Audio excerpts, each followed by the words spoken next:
सर्वात मोठा विषय जर गंभीरपणे कोणता घ्यायचा असेल तर रुग्णालयाचं घ्यायला पाहिजे.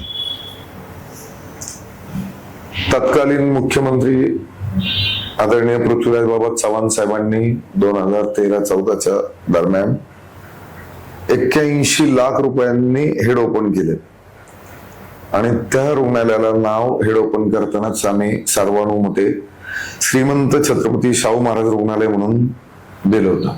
आणि ते बालेवाडीच्या इथे त्याला जागा पण उपलब्ध झाली होती.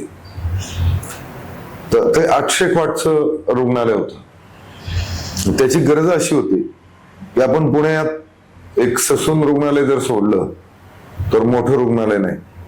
अनेक लोकांच्या विमा पॉलिसी असतात दवाखान्यासाठी, पण असे अनेक कुटुंब आहेत की त्यांना खर्चायला पैसे पण नसतात. महानगरपालिकेच्या योजना आहे पण बऱ्यापैकी नागरिकांना त्या लक्षात पण येत नाहीत आणि मग ती होते लूट आणि उपचाराच्या बाबतीत पदर पसरावा लागतो नागरिकांना.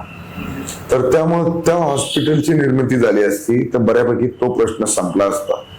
म्हणून भविष्यामध्ये फक्त कोथरूडपुरतं मर्यादित नाही बोलत की या राज्यात ज्याचं कोणाचं सरकार येईल, आघाडीचं आलं तर आनंदच आहे, आघाडीचं सरकार आलं तर आम्ही राज्यात ह्या योजना राबवण्यासाठी पाठपुरावा निश्चित करणार. कारण सर्वात गरज आहे ती आता ती आहे.